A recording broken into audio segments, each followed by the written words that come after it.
problem. This is the first session about resistant hypertension. It is titled The Basics, because we'll have a second part where we'll manage. So I wanted first for all of us to just get the ground set so that we understand as we go forward, what do we mean about resistant hypertension and everything behind what the concept of resistant hypertension is. So this is Donald Rumsfeld. Is one of the Donalds are always famous. As evil as other people or some people want to qualify him, it was wise to say this. And I will just take the last part. They are unknown. There are things we don't know that we don't know. And those are the things that let us fight. Those are the things that make us confuse patients and confuse people that we work with. So all that we need to do as we work, as we live, is to broaden our known knowns, things that we really know that we know. And from things that we know that we don't know, try to reduce as minimally as we can things that we don't know that we don't know. So the talk around resistant hypertension would be based on this paper from the American Heart Association.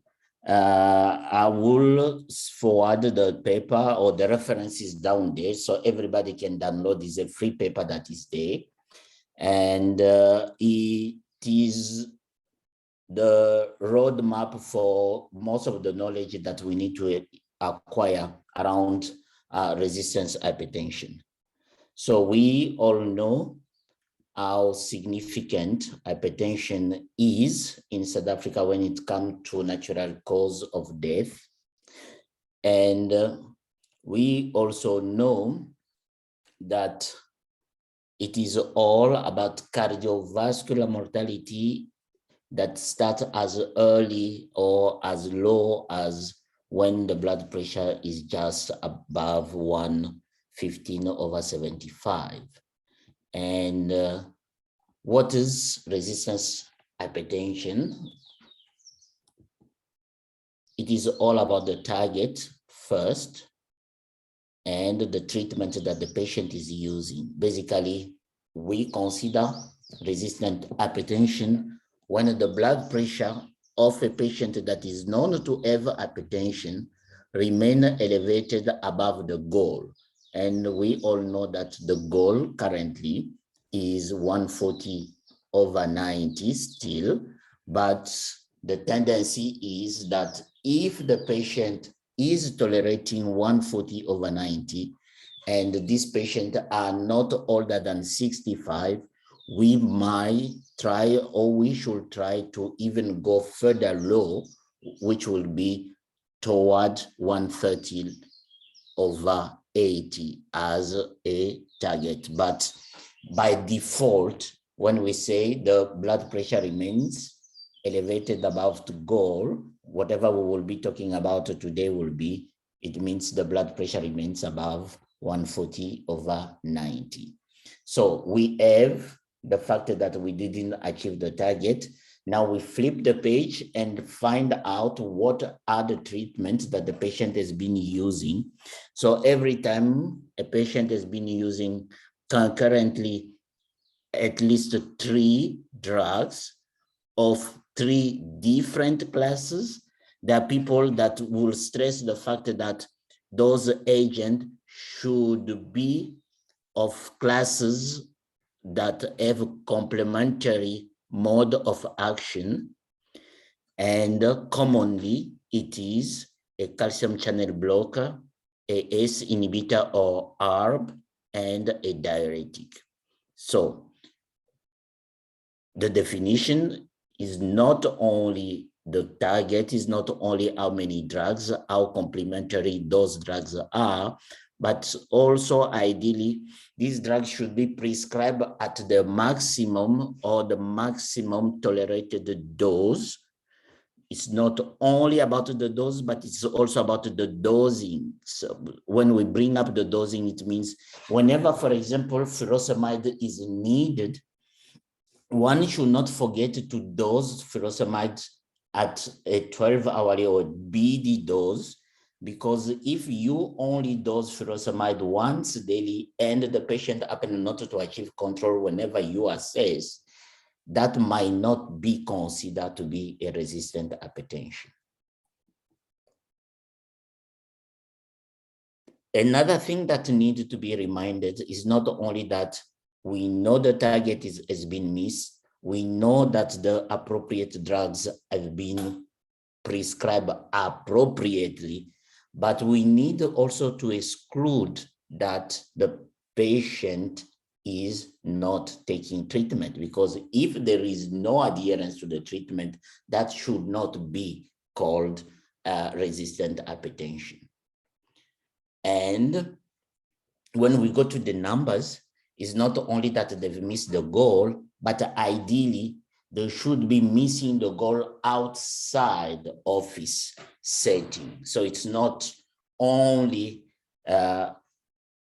not achieving the target as we measure the blood pressure in the office, which is quite tricky when it comes to us.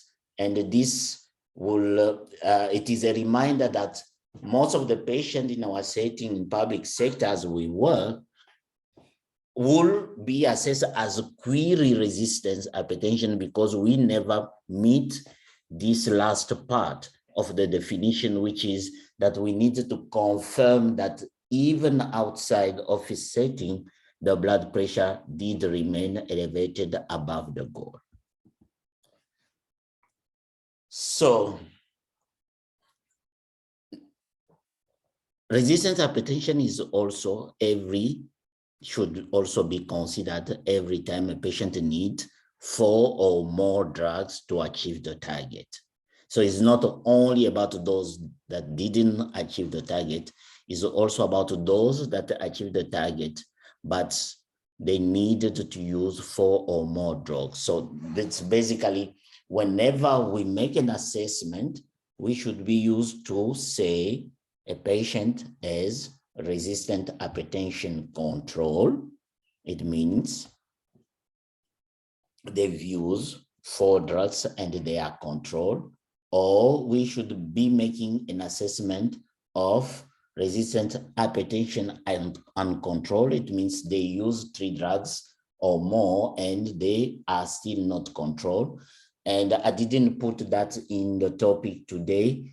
The concept of refractory hypertension, it is every time your patient use 5 drugs or more and they don't achieve the target value, those patients should be considered, in one word, to have refractory hypertension. This just brings up the issue whenever we discuss among ourselves, whenever we wanna refer a patient, we tend to just say patient with hypertension on multiple drugs, on multiple therapies and so forth. It is easy just to say, is your patient having resistant hypertension control, or resistant hypertension not control, or refractory? If you say refractory hypertension, definitely we know the number of drugs that the patient is using, and we know that the patient didn't achieve the target value. So it is arbitrary, but what is the rationale behind calling resistant hypertension? The rationale is that at that number of 3 drugs or more than 3 drugs, is that we are dealing with a patient that is more likely to experience adverse effect of the drugs that we are using. The second reason why the concept is worth to exist is that those patients that will be considered to have resistant hypertension are more likely to have a secondary cause of hypertension. That's why it is worth to be highlighted in the assessment. And lastly, it is that those patients may benefit from special diagnostic or therapeutic approaches to finally be able to control the blood pressure. That is the rationale behind the concept of resistance hypertension, although the threshold might be even, or the definition might be arbitrary. So, how prevalent is resistance hypertension? As you can see, so the rule of thumb will just be between 10 and 20%, depending where you are. So the 10 and 20%, and in clinics, that's where we usually see our patient. Let's consider that there is the likelihood that we might be dealing with a patient with hypertension that will be resistant is in 1 out of 5 patients that we see, or if it is low, it will be at least 1 out of 10 patients with hypertension that we see. And you've seen there that they call apparent resistance hypertension, just to say what we see, because it might not be the true resistance hypertension. So behind the rationale, another thing that we need to remember whenever we deal with patients with hypertension is that resistant hypertension is just the prognosis that we need to discuss and we need to be mindful of when we manage them. These patients have a higher risk for poor outcome when you compare them with the patient with the same condition that is not resistant. And this is just to give you an idea. In one study, it means that the risk for heart failure in resistance hypertension in this study, for example, was increased by 50%. The risk of 2-stage kidney disease was increased by at least 30%. The risk for ischemic heart event was increased by 25%. The risk for stroke was increased by 15%. And the risk of death is just above 5% increase. Just to give you an idea, even when you see your patient, when we discuss with patient, maybe it might, when you provide them with these data and make them understand what they mean, they might take it seriously to try to address the issue and control the blood pressure if they are the one that are responsible of us not achieving the target. So who are those patients with hypertension that happen to be resistant? There are many characteristics out there. It is all using the demographic, using the comorbidities, using physiology, and even metabolic abnormalities. You cluster all those things together, and you have a variable picture of a patient that might have resistant hypertension. So what we need to remember, if you are having a patient that is black, who is older, who is of male sex, the likelihood of having resistance hypertension increases. Same apply to patients that are obese. Whenever you do a ECG on a patient that is living with hypertension and you identify left ventricular hypertrophy, you need to know that not only that is a target organ damage from hypertension, but that is also a risk for your patient developing resistant hypertension. Same apply to when you do your UPCR, because all the patients with hypertension are considered to have a risk for chronic kidney disease, and urine UPCR or urine albumin creatinine ratio is part of the screening and the workup of hypertension. Whenever you pick up albuminuria, you should know that your patient with hypertension is at risk of resistant hypertension. Same apply to patient with diabetes as comorbidity. Patient with CKD, we've seen it every single time. And also every time that we put the patient in that calculator and we want to get the Framingham to be able to prescribe the appropriate intensity of statin, we also need to remember that patient with a higher Framingham 10-year risk score are patients that are at risk of resistant hypertension. But the elephant in the room is obstructive sleep apnea. Patients with obstructive sleep apnea are at risk of resistant hypertension. So whenever you see your patient that you are struggling to control the blood pressure on after you've been struggling to control the blood pressure, and you did prescribe all the treatment as needed, and the patient are adhering, kindly remember that obstructive sleep apnea might be the reason why you and your patient are struggling to achieve the target. So, because obstructive sleep apnea is something that we need to take into practice, because so far, whenever we considered a secondary cause of hypertension, which is triggered or prompted by the fact that we've made an assessment that the patient has resistant hypertension, we usually go for the fancy, very expensive lab testing for pheochromocytoma or Cushing disease and all those things, and or even hypothyroidism or hyperthyroidism, which is likely not that expensive, but we will always remember to do that. But we overlook the impact of obstructive sleep apnea whenever you make an assessment or we make an assessment of resistance hypertension. So basically, when you have a patient with resistance hypertension, even before you decided to put a needle in that patient's arm, did you check if they were obese or not?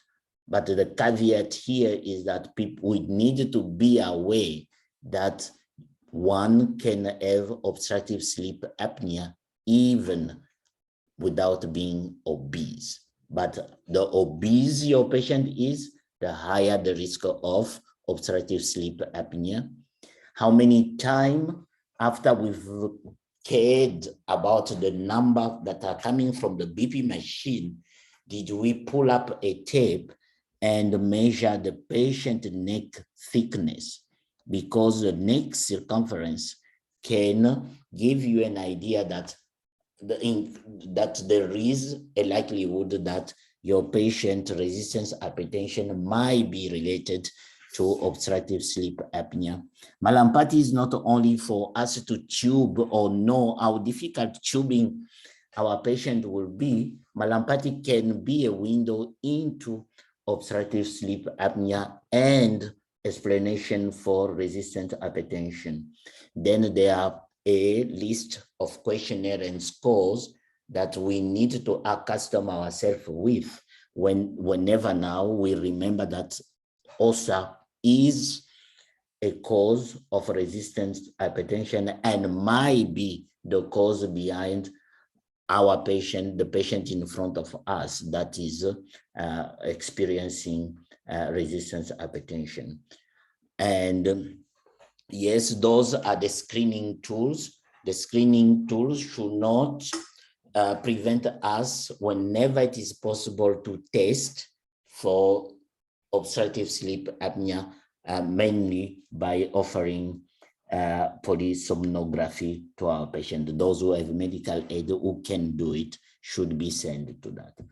But not only obese, every time a patient comes and the patient has resist, if you make an assessment of obstructive sleep apnea, you should be asking your patient not only about the complication of drugs, complication of hypertension, but you should be asking them if they are snoring, how loud it is that they are snoring. That is the reason why you should get the partner or the spouse or the relative on board to let you know, or ask the patient whenever they go back to make sure that the relative or the people from the household check and report on the fact that they're snoring or not.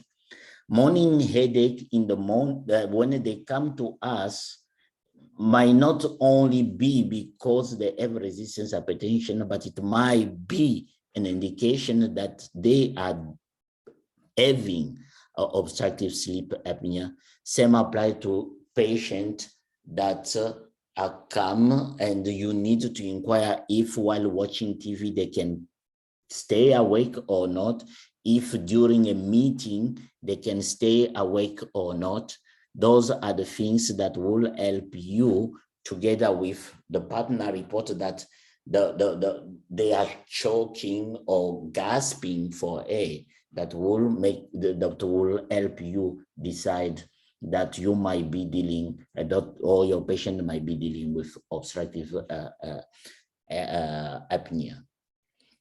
So this is the Malampati score, just to remind one another. So whenever you ask them to open the mouth, if OSA is part of your differential as a cause for behind resistant apnea, every time you have a class 3 and class 4, the likelihood or the likelihood of OSA increases. So this is a new way. It has always been there, but it's just a reminder that the blood pressure or managing blood pressure is not only about the calf, is also about the neck, is about also the snoring, is about also the pharynx, basically when they open the mouth, you need to check about how patent the airways are. So talking about the neck circumference, what is the cutoff that we should be aware of? It is, as you can see there, every time that your patient neck circumference, especially when they are male, is above 42, the likelihood that your patient might have OSA increases. As you can see there, it is even part of this scoring for screening for obstructive sleep apnea. So now we know what is resistant hypertension. We know who is at risk of resistant hypertension and what are the characteristics of patients that can have resistant hypertension.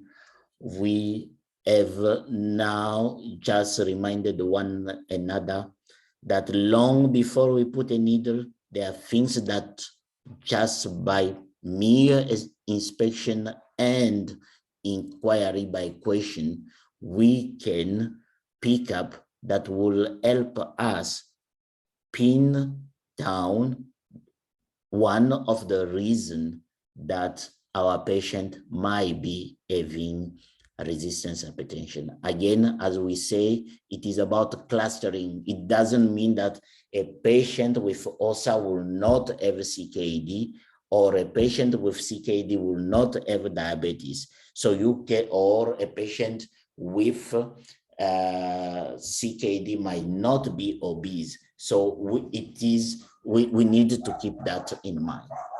So whatever we see, once we've made a diagnosis, once we've defined, whatever we see is apparent resistant hypertension.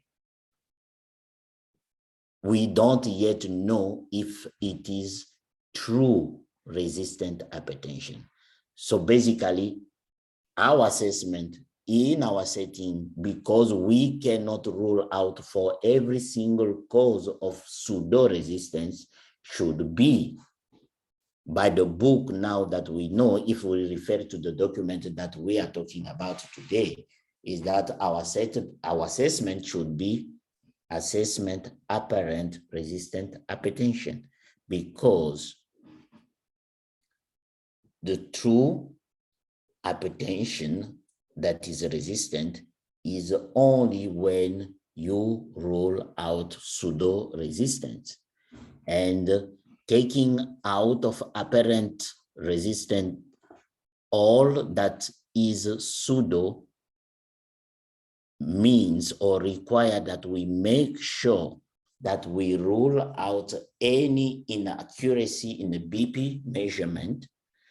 It means that we need to take out all the white coating effect on the blood pressure of the patient. That is why the definition includes that the blood pressure must remain out of goal, out of office. We need also to make sure that we rule out non-adherence, because if they are not adherent, it might not be a true resistance. That is just pseudo-resistance. Or it might be that we are treating them inappropriately or inadequately.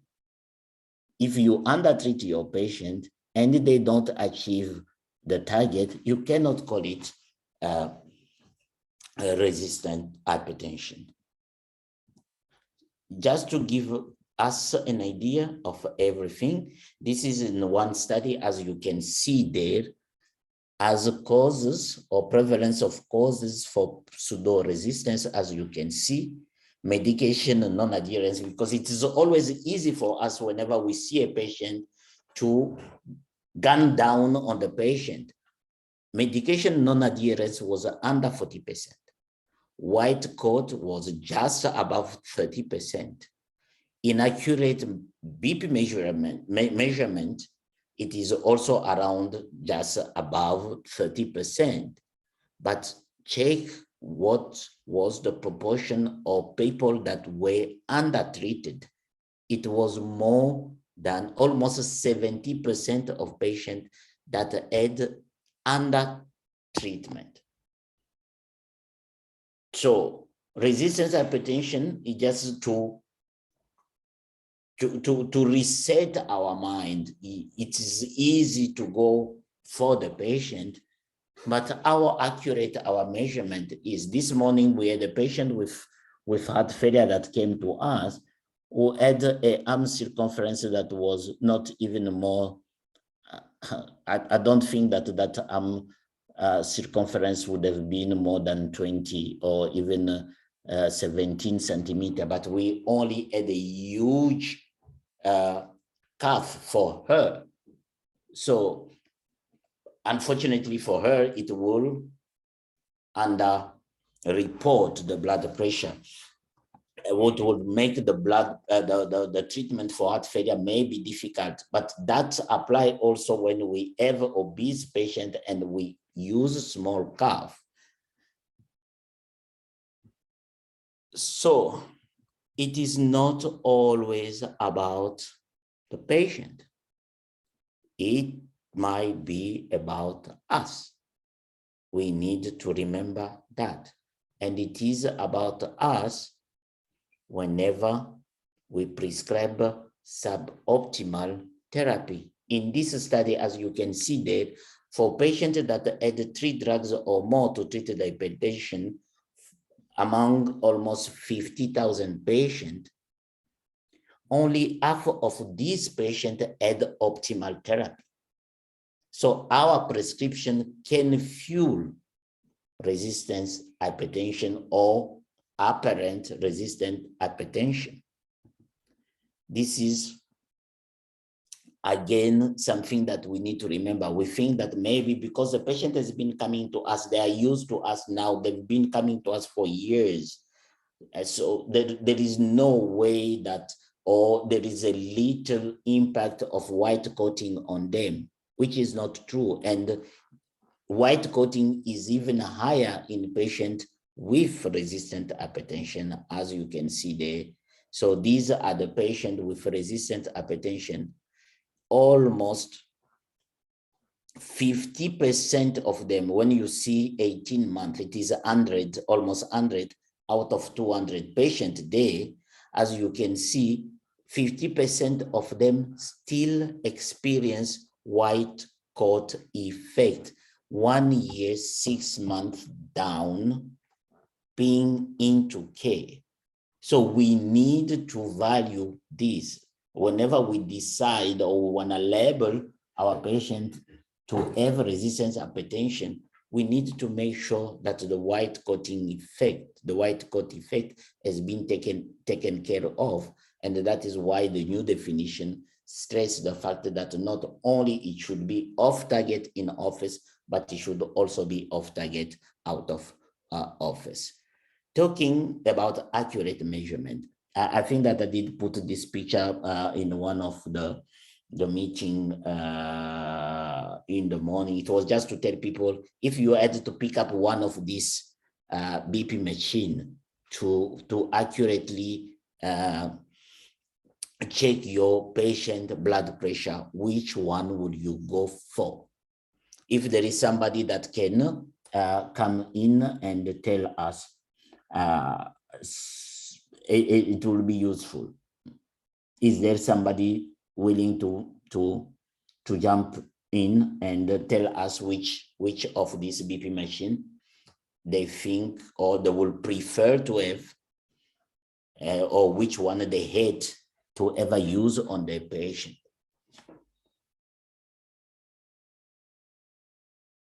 Is there anybody?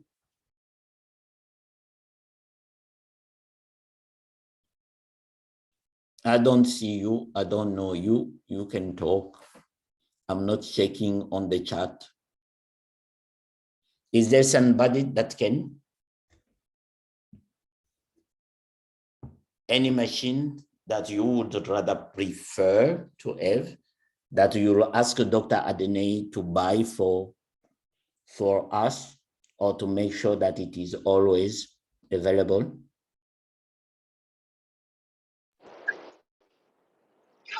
Hi, Doc. Yes. So I think I'd go for the manual one. You go for the manual one. Okay. Yeah, I think so. I think so. And what, I think it's better. and what is the rationale behind you preferring the manual one? Because with electronics, they can go wrong, but with manual one, there's a way that they teach us in school on how to do it. So I think it's much better. Cool. Okay, we'll get it there. I will come back. It is Mbangi. Yes. Okay, I will come back to you as we go forward. So, okay, in accurate measurement should not be restricted to which type of instrument we use, because when it comes to instrument, okay, when it comes to accurate, sorry, is there somebody?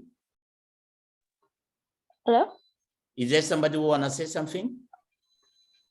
Oh, sorry. I think I had connection problems, Doc. I was saying I'd go for the electronic one, but I see it's moved on. Sorry. Okay, you said that you will go for the electronic one. So we have manual versus electronic, isn't it? Yes, Doc. That's great. So, but remember that whenever we talk about accuracy in measuring the blood pressure, we need just to accustom ourselves with these two documents.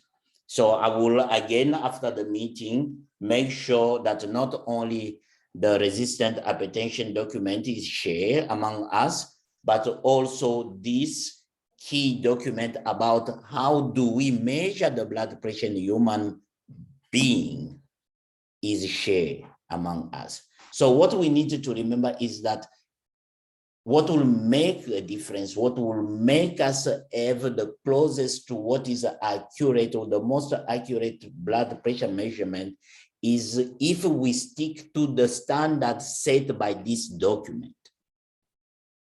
So the standards are more important And the instrument is just one of the aspect or one of the point in the standard. Because as long as, that's why you see there is an electronic machine, there is a manual machine, as long as they are validated and as long as they've been recalibrated, you can use any of them. And as long as you stick to the standard, starting with how do you prepare your patient, your prerequisite or your pre-requirement, how long they should waste, how do you position them, you are silent or not, did you pick up the correct cuff or not, all those things will determine how correct or accurate your readings are. You can have a manual, you remember all the Korotkov breathe or sound, but if your patient just ate or your patient took a Red Bull or a Skol and you or smoked, or your patient doesn't have an arm that is supported, or your cuff is of inappropriate size, you won't get an accurate measurement. And it is easy. There are many other societies that deal with validation of BP machine. This is one of them. And these are the other list and the website. So whenever you are dealing with managing patient with hypertension, we should just use to go, take the make of the machine, go on Stride BP, for example, and find out that the machine that we're using has been validated for BP measurement or not. If it is not on Stride, use validate, use the British and Irish Society website, use the one from even the German day, the Japanese as one. Try to find out, because it might not be validated by Stride, but was it validated by the other organization or not? And if not, then it is our duty to pull protocols. There are clear protocols out there to be able to validate the machines. So until we do that, readings that we get, we might be getting, if the machines are not validated, might not be accurate. Because as you can see, if you go by Stride standard, over 4,000 devices, more than 4,000 devices out there, only for less than 400 have been validated or have passed the established validation protocol. So it can be manual or it can be electronic. If it was not validated, you can do as it please you. You can adhere on all the other technique, but the instrument that you are using is not appropriate. So just about the recalibration again, can we remember this? A wall-mounted manual, aneroic device need ideally to be recalibrated every 6 months. Every 6 months. So you can follow everything that you were taught at school. If that machine was not recalibrated, you might be having wrong reading. What about, because we value so much the manual that at the time we carry the pocket manual and we tell people, I've used my pocket manual. Do we even know how frequently should a manual blood pressure be recalibrated? Every 2 to 4 weeks. Whoever send his or her pocket BP machine for recalibration on a monthly basis? If we don't do it, so we should not be lying to ourselves and thinking that we, because it was manual, we had correct readings.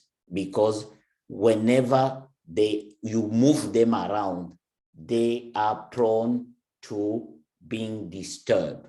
That's why the one that we move around in our bags, in our pocket, we need to get them recalibrated almost on a monthly basis. And if we were serious about the business of blood pressure, we should even be recalibrating them fortnightly.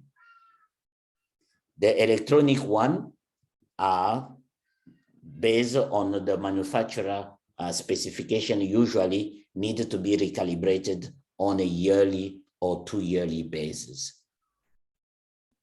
Just for us to know, remember Donald Rumsfeld, things that we know, things that we know that we don't know, and things that we don't know that we don't know. Another issue about the cuff, we usually remember the length, we usually comment on the width, isn't it? Those are the things that usually are there at the time.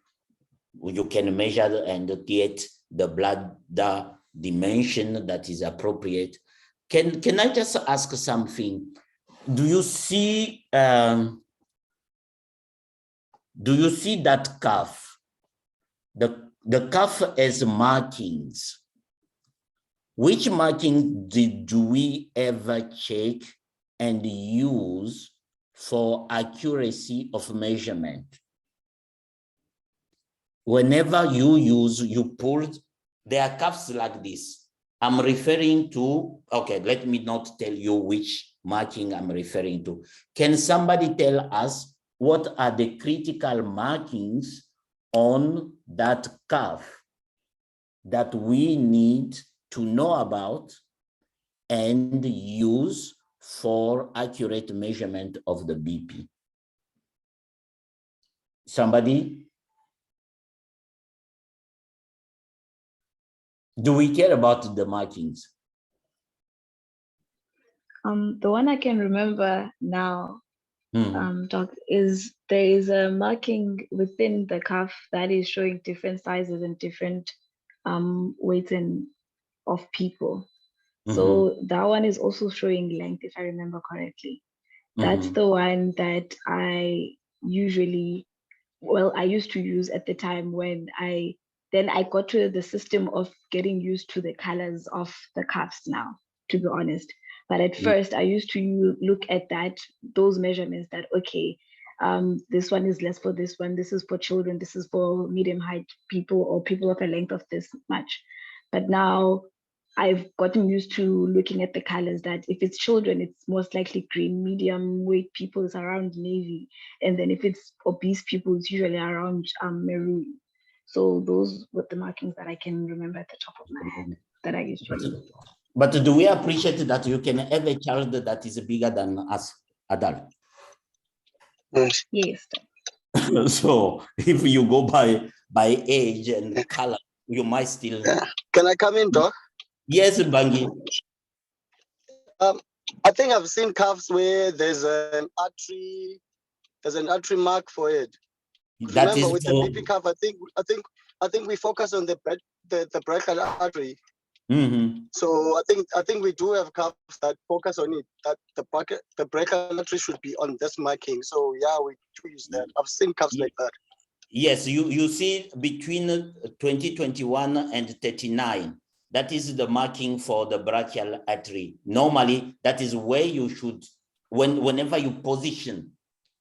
So there are markings for positioning, but there are also marking because we are not all created equal. We might be adult, but we don't have the same size. We might be kids, but we don't have the same size. Is there anybody that ever used that index line? Why is it there? Did we ever, do we know about that?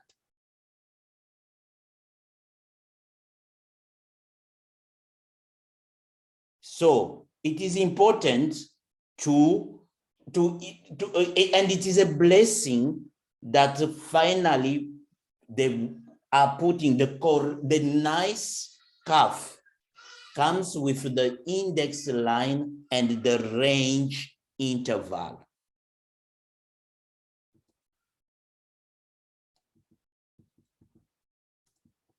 So whenever you put a cuff on a patient arm, even if you didn't measure the circumference so that you can appreciate if it covers the 75% and all those things, if you put a cuff on a patient, you can already know that it is an appropriate size cuff if the index line falls between the range.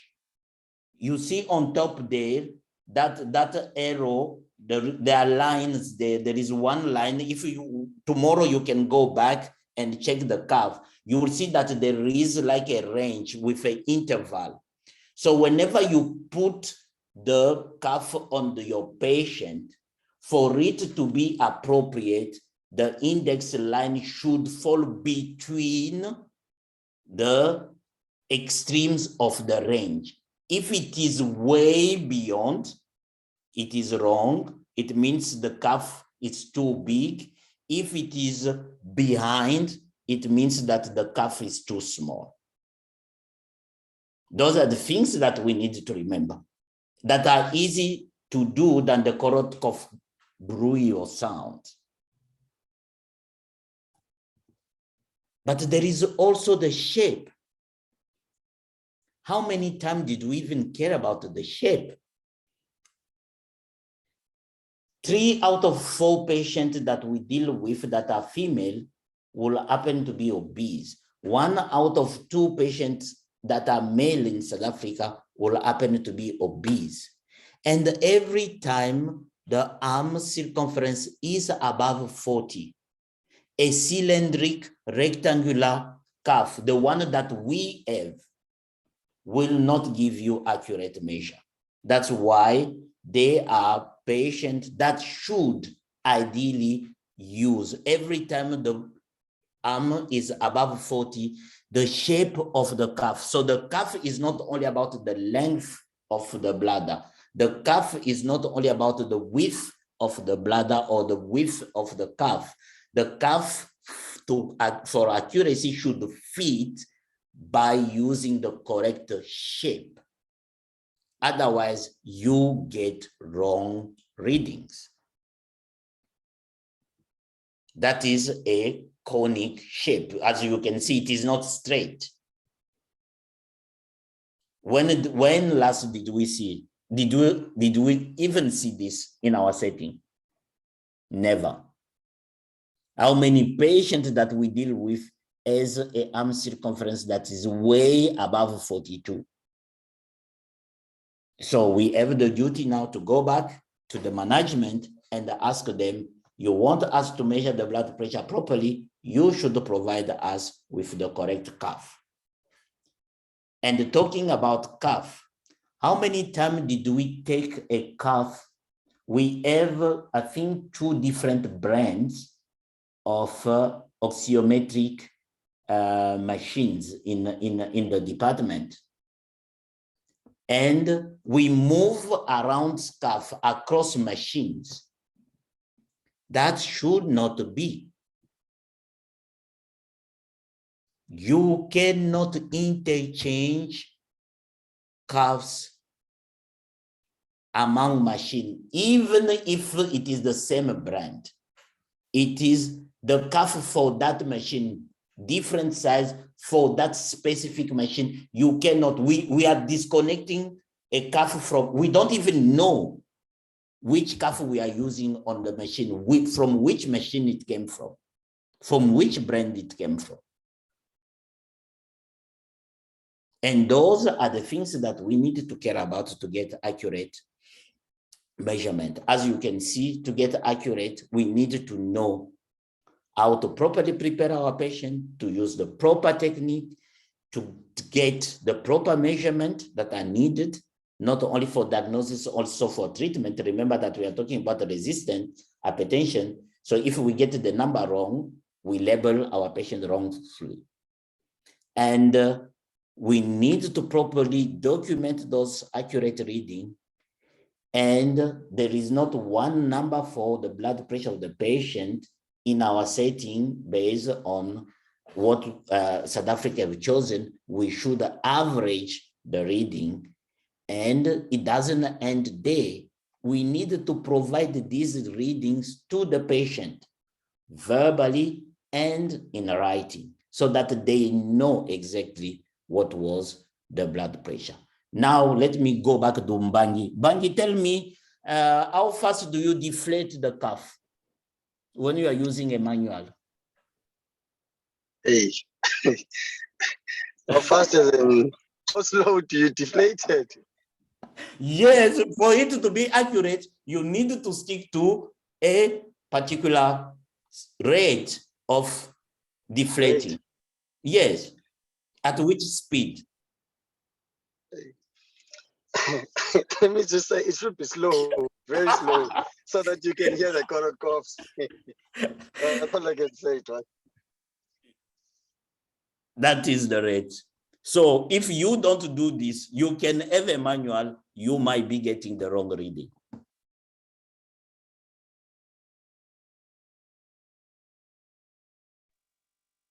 So manual per se doesn't cut it if you don't follow all the rules. It's not only that it should be validated, it's not only that it should be calibrated, it's not only that you should have the correct cuff, you should prepare your patient properly, but the proper technique is that you should deflate by not more than 2 to 3 millimeters of mercury per second.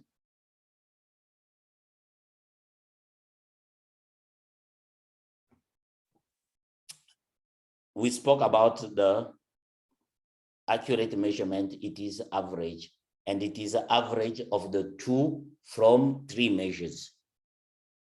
And those measures are taken 1 to 2 minutes apart. Not an average from the blood pressure that was taken by the sisters at 9 and one of the readings that you do at 11. We need to remember these things. So, talking about resistance hypertension, it is time. We will be finishing soon. We also need to remember that as we're talking about pseudo-resistance, that is how bad people take or do not take treatment when it comes to resistance hypertension. Almost, these are the people that were told we are giving you radioactive treatment, we will be able to measure, but yet 50% were having suboptimal adherence. Same apply here.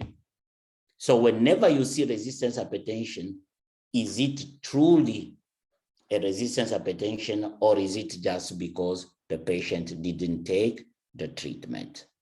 That's all for today. Now that we know the basics, next time we will be treating our patient. Thank you very much.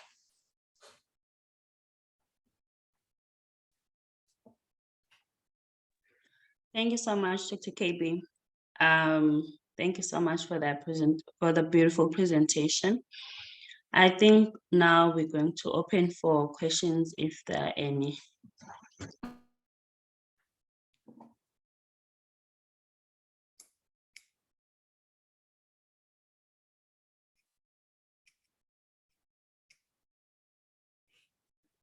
In the chat, there are people that type something, Dr. Mbono, you can check, or it was just the names? Yeah, it's names. I am actually checking it now.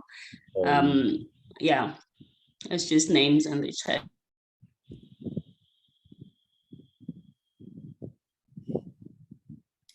Okay, so if there are no questions, so all that we will expect, this was just the first talk in many for this year. I would like to get a feedback on how you wish it should be conducted. But as you saw, we try that all of us can participate. It should not be just one person talking, because we learn from one another. Your challenges, you might have seen something, you might have learned something that we don't know, and you sharing it will build up each of us knowledge and confidence. So no one should be uncomfortable talking or asking or adding something.